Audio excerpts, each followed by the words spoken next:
Good morning దేవుని ప్రియ కుమారుడా, good morning దేవుని ప్రియ కుమార్తె, special good morning to you. ఈ ఉదయమున దేవుడు నీతో మాట్లాడుతూ ఒక మాట నీకు తెలియజేస్తున్నాడు. తగిన సమయమందు నువ్వు పంట కోస్తావు. తగిన సమయమందు.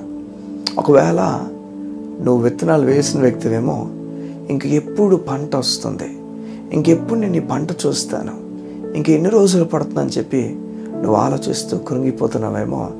దేవుడు నీతో మాట్లాడుతున్నాడు. అయ్యా నీతోనే మాట్లాడుతున్నాడు, అమ్మా నీతోనే మాట్లాడుతున్నాడు. నీ తల్లి గురించి నువ్వు ఎదురు చూస్తున్నావేమో, నీ తండ్రి గురించి ఆలోచన కలిగి ఎప్పుడు ఇది జరుగుతుందని చెప్పి దిగులు పడుతున్నావేమో. దేవుడు నీతోనే మాట్లాడుతున్నాడు. అయ్యా జాబ్ గురించి ఎదురు చూస్తూ తగిన సమయంలో అవుతుందా రాదని చెప్పి బాధపడుతున్నావేమో. దేవుడి ఉదయమున నీతోనే మాట్లాడుతున్నాడు. జీవితంలో వెసిగిపోయి రిలేషన్షిప్లో నిలబడలేక కృంగిపోతున్న నీతోనే దేవుడు మాట్లాడుతున్నాడు.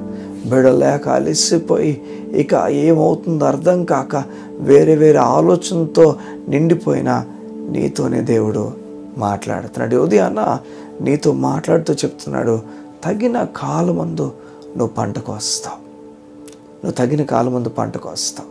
ఈ లోకంలో చాలా చోట్ల చాలా చెట్లు ఒక కాలములో మనం గమనిస్తాం. వాటికంటూ కాలం ఉంది. ఆ కాలంలో పంట ఆ పూత పోయడం కానీ లేకపోతే కాయలు పండ్లుగా మారడం కానీ మనం గమనిస్తాం. వాటి కాలంలో కాకుండా వేరే కాలంలో అవి పూయవు. కానీ ఆ కాలం అంతా ఒక ప్రిపరేషన్ జరుగుతుంది. రాబోతున్న పంట ఎలా ఒక చెట్టు దాన్ని కాయగలని చెప్పి దాన్ని ఆ బరువును లేకపోతే ఆ ఇంకా వచ్చే ఆ పంటను ఇంకా చెట్టు కాయడానికి ఇంకా బలాన్ని తెచ్చుకుంటుంది ఆ కాలం అంతా కూడా. ఒకవేళ ఈరోజు నీకు నీ జీవితంలో జరుగుతున్నవన్నీ కూడా అయిష్టాలుగా ఇబ్బందులతో నిండిపోయి ఉన్నాయేమో. దేవుడు నీతో చెప్తున్నాడు, జరుగుతున్న దేని వైపు నీకు అనులించద్దు, జరగబోతున్న విషయాల వైపు నీకు అనులించు. దేవుడు చేయబోతున్న విషయాల వైపు అనులించు. ఒకవేళ జరుగుతున్నంత కూడా నష్టానికి జరగబోతుందని చెప్పి అటువైపు ఈ లోకంలో జరుగుతున్న విషయాల వైపు నీకు అనులించితే నువ్వు ఖచ్చితంగా నిరాశపడిపోతావు, దుఃఖానికి లోనవుతావు. దేవుడైతే నీవు జరగబోయే విషయాలు ఈ లోకంలో జరిగినట్లుగా నువ్వు ఊహించుకోదు, కానీ నీకు జరగబోతున్న విషయాలు దేవుడు జరిగించబోతున్నాడు, గొప్పగా నడిపించబోతున్న విషయాల్ని నువ్వు ఊహించుకోవడం ప్రారంభించాలి. బైబిల్లో ఒక మాట ఉంటుంది, తగిన కాలమందు మనం పంటకు వస్తాం. దానికి ముందు ఒక మాట ఉంటుంది, ఏమంటే మనం మేలు చేయుటందు విసుగక. మనం చాలాసార్లు మన చేతిలో మేలు చేసే అవకాశం ఉన్నప్పుడు మనం దాచేసుకుంటాం. మేలు చేస్తే నాకు నేను ఎలా గడపాలి, నా జీవితంలో ఎన్నో ప్రశ్నలతో మనం ముందుకు వెళ్తాం. ఏమంటాడు, మేలు చేసే విషయంలో ఏ రోజు కూడా నువ్వు వెనక్కి అడుగు వేయొద్దు. క్రైస్తవుడు కనుక నీ గుణమే మేలు చేయడం. ఎవరో నీ కుటుంబస్తులు ఆ వ్యక్తి గురించి ఒక మాట చెప్పారేమో, అందుకు నువ్వు ఆగిపోయావేమో. లేదు, నీ మనసుకు అనిపిస్తేనే ఆగు. నీ మనసులో వద్దులే అనిపిస్తేనే ఆగు. నీ మనసుకు దేవుని వాక్యం చెప్తున్నప్పుడు ఆగద్దు. ఒకవేళ నీ మనసు కొన్ని వాటికి వద్దులే అనిపించినప్పటికీ దేవుని మాట వద్దు చెయ్యాలి, ఆ చోటుకు వెళ్ళి నువ్వు ఇవ్వాలంటే నువ్వు వెళ్ళాలి. ఎందుకంటే క్రైస్తవుడిగా మనకి ఇవ్వబడిన జీవితం అది దేవుని కోసం మనం బ్రతకాలి.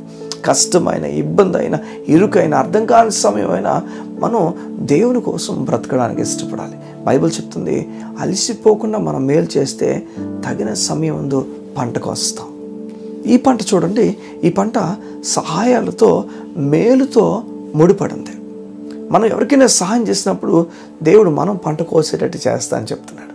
నువ్వు ఈ ఉదయాన్న ఒక నిర్ణయం తీసుకో, నేను ఎవరికైనా సహాయం చేయాలి, ఎవరికైనా వారి సహాయాన్ని తీర్చాలి, వారి అవసరాన్ని తీర్చాలి. ఆశ్చర్యం, ఎంతోమంది మన మనసులో ఎప్పటికీ ఉంటారో, ఎవరెవరికి సహాయం చేయాల్సిన వ్యక్తితో, ఎవరెవరిని కలాలో, ఎవరెవరిని మనం దర్శించాలో, ఎవరికి మనం ప్రేమ చూపించాలో, ఇవన్నీ మన మనసులో లేకుండా ఉన్నాయి.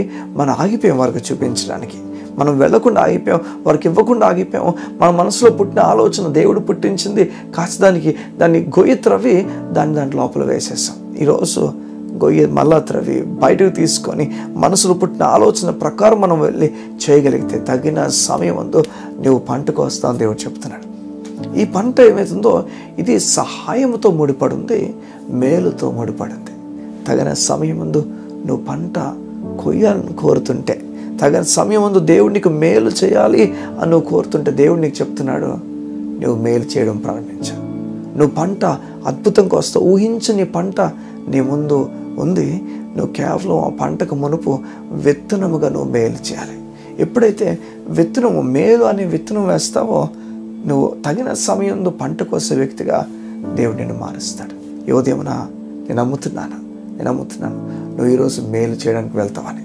నీకు మనసులో అనిపించిన ప్రతి మంచి పని, దేవుని హృదయంలో పుట్టిస్తున్న ప్రతిదీ కూడా నువ్వు మంచి కోసం అడుగేయగలిగితే ఆ మంచి నీకు మేలుగా మారిపోద్ది. ఈ ఉదయమున దేనికి దిగులు పడద్దు, దేనికి జడిసిపోద్దు. నీ లోపల దేనికి కృంగుదలకు స్థలం ఇవ్వద్దు. కారణం నీ దేవుడు నీ పక్కనే ఉన్నాడు. నీవు తగిన సమయం ముందు పంట కోసే వ్యక్తిగా నేను చేయబోతున్నాను. ఈరోజు మేలు చేసేట విషయాల్లో విసిగిపోతా. మేలు విషయానికి వచ్చినప్పటికీ నువ్వు నిలకడగా నిలబడి సహాయానికి నువ్వు నిలబడి వెళ్ళాలి. సహాయానికి నువ్వు వెళ్ళగలిగితే నువ్వు తగిన సమయం ముందు దేవుడు పంట కోసే వ్యక్తిగా చేయడానికి ఇష్టపడుతున్నాడు. అలా వెళ్తావా? అలా చేస్తావా? నీ మనసులో దేవుడు పుట్టించిన ప్రతిదీ కూడా ఈ ఉదయమున ఈరోజు అంతా కూడా నువ్వు చేయడానికి ఇష్టపడతావా? నువ్వు ఇలా చేసి చూడు, తగిన సమయం ముందు పంటకు వస్తావు. కళ్ళు మూసుకున్నట్లయితే నీ గురించి ప్రార్థన చేయడానికి ఇష్టపడుతున్నాను. మా తండ్రి, నీకు వందములు. నీ ప్రియ బిడ్డలు వారి జీవితంలో నువ్వు చేయబోతున్న బలమైన మేలు బట్టి నీకు వందములు. నువ్వు చెప్పిన మాట ప్రకారం నువ్వెప్పుడు విడిచిపెట్టి వెళ్ళిపోవు, నువ్వు అనాథులుగా మమ్మల్ని విడవని చెప్పావు. ఆ మాట ప్రకారం మాతో ఉండి నడిపిస్తున్న దేవా నీకు స్తోత్రములు. ఈ ఉదయమున నీ బిడ్డలు ఎవరైతే ఉన్నారో వారిని నువ్వు దీవించండి. వారు మేలు చేయడానికి ముందుకు వెళ్తుండగా తగిన సమయం ముందు పంట కోసే వ్యక్తులుగా వారిని చేయండి.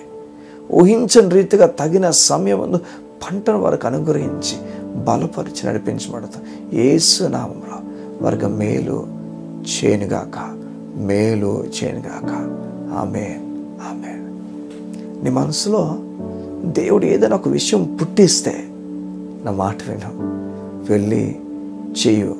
అదే నీ విత్తనము, నువ్వు మేలు అనే విత్తనము. ఆ విత్తనము నీకు పంటను తీసుకొస్తా. తగిన సమయం అందు నీకు సరైన పంటను తీసుకొస్తుంది. నేను నమ్ముతున్నాను నువ్వు మేలు చేయడానికి ముందుకు అడుగులు వేస్తావని. God bless you.